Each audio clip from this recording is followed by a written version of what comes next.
Se você acha que já ouviu histórias estranhas, prepare-se agora para descobrir o som que enlouqueceu uma cidade inteira e que continua ecoando nos ouvidos de quem ousa investigar esse mistério até hoje. Nos anos 1990, na pacata e artística cidade de Taos, no estado americano do Novo México, algo começou a acontecer durante as noites silenciosas que mudaria completamente a tranquilidade local. Os moradores começaram a relatar um ruído estranho, profundo, quase subterrâneo, que parecia vibrar dentro do peito, nas paredes das casas e principalmente na mente de quem conseguia ouvi-lo.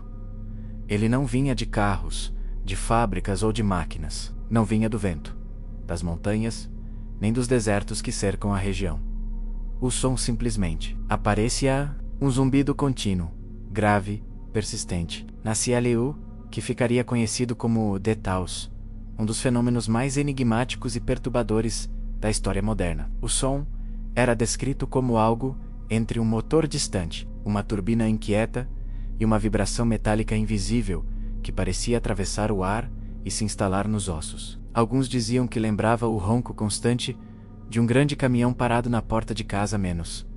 Mas quando saíam para conferir, não havia absolutamente nada na rua. Outros afirmavam sentir uma pressão no crânio, como se alguém estivesse empurrando o ar para dentro de suas cabeças. E havia os que diziam sentir o som, mais do que ouvi-lo, como uma frequência de baixa vibração que fazia a pele arrepiar e o coração acelerar sem motivo algum. O mais assustador, apenas algumas pessoas conseguiam ouvir o... Era como se o fenômeno selecionasse seus alvos, enquanto certos moradores sofriam noites inteiras sem dormir, sentindo o zumbido invadir seus pensamentos. Seus vizinhos dormiam tranquilamente, em silêncio absoluto. Isso criou um ambiente de desconfiança, medo e paranoia. Quem ouvia, porque só alguns, era algo externo ou interno? O som estava realmente no mundo, ou era algo que vinha de dentro das pessoas? Os relatos começaram a se multiplicar rapidamente. Homens, mulheres, jovens, idosos, pessoas sem qualquer histórico de alucinações ou problemas auditivos, começaram a sentir o... Alguns ficavam tão estressados que pediam ajuda médica. Outros abandonavam suas casas para buscar refúgio em lugares onde o som desaparecia, como se a cidade fosse amaldiçoada por alguma frequência desconhecida. Houve quem passasse noites inteiras caminhando no deserto ao redor de Taos, tentando descobrir a origem da vibração, mas o som parecia não ter fonte. Ele estava em todos os lugares, e ao mesmo tempo, em lugar nenhum. Quando o ganhou repercussão nacional, pesquisadores e engenheiros acústicos viajaram até Taos para tentar entender o fenômeno. Microfones ultrassensíveis foram instalados em casas, ruas, cavernas e montanhas. Equipamentos de medição de baixa frequência mapearam a região dia e noite.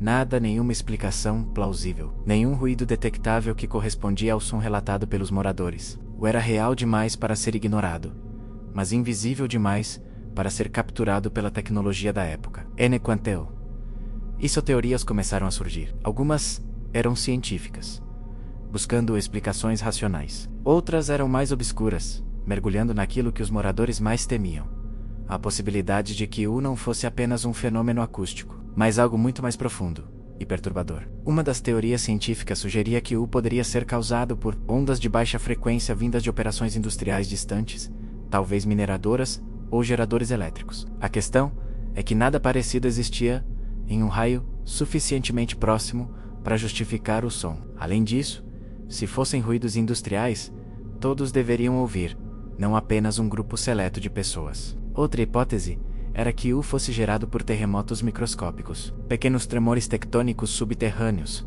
incapazes de causar danos, mas capazes de emitir vibrações de baixa frequência. Porém, as análises geológicas descartaram essa teoria rapidamente.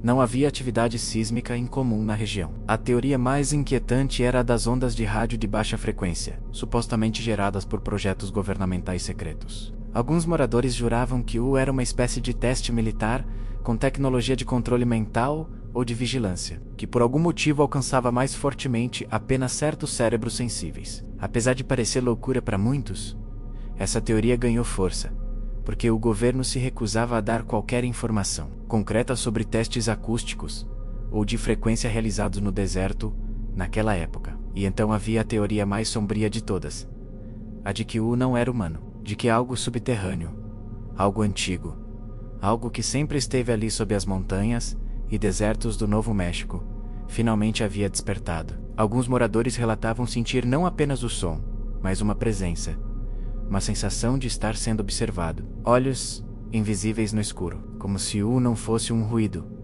mas um aviso. O fenômeno se tornou tão famoso que o Congresso americano chegou a autorizar investigações oficiais, mas o resultado foi praticamente o mesmo que os pesquisadores independentes já haviam encontrado. Nada conclusivo, nada que explicasse a origem do som. Por que ele afetava apenas algumas pessoas? E por que parecia intensificar-se em determinados horários da madrugada, como se fosse um ritual acústico que obedecia a uma agenda misteriosa. À medida que os anos passavam, o não desaparecia. Pelo contrário, novas pessoas começavam a ouvi-lo e algumas relatavam que a intensidade variava conforme o estado emocional delas. Houve quem dissesse que o som aumentava quando estavam sozinhos, vulneráveis ou com medo, como se o próprio fenômeno fosse alimentado pela energia humana. Outros diziam que o parecia mudar de direção, como se estivesse se movendo pela cidade procurando algo ou alguém. A parte mais perturbadora, em algumas noites, grupos de moradores relatavam ouvir-o simultaneamente, mais forte do que nunca, como se a cidade inteira estivesse sendo varrida por uma onda de vibração que atravessava paredes, janelas e corpos. Nessas noites animais ficavam agitados.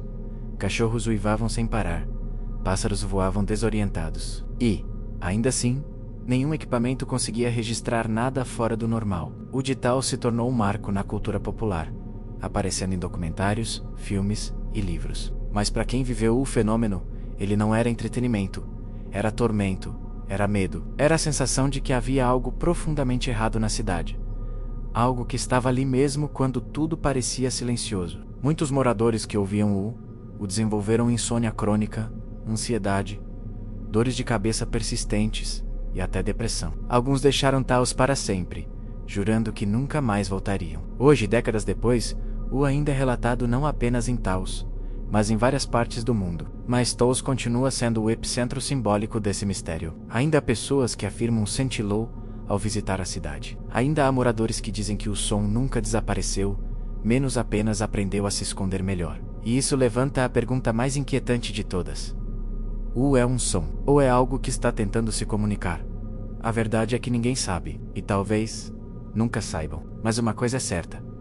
Quando a noite cai sobre Taos e o vento para por alguns instantes, há quem jure que consegue ouvir, bem no fundo do silêncio, aquela vibração grave e persistente, como se o deserto estivesse respirando. E se você quiser descobrir até onde esse mistério realmente vai, prepare-se, porque talvez só talvez menos, o próximo som que você ouvir no silêncio não venha do lado de fora.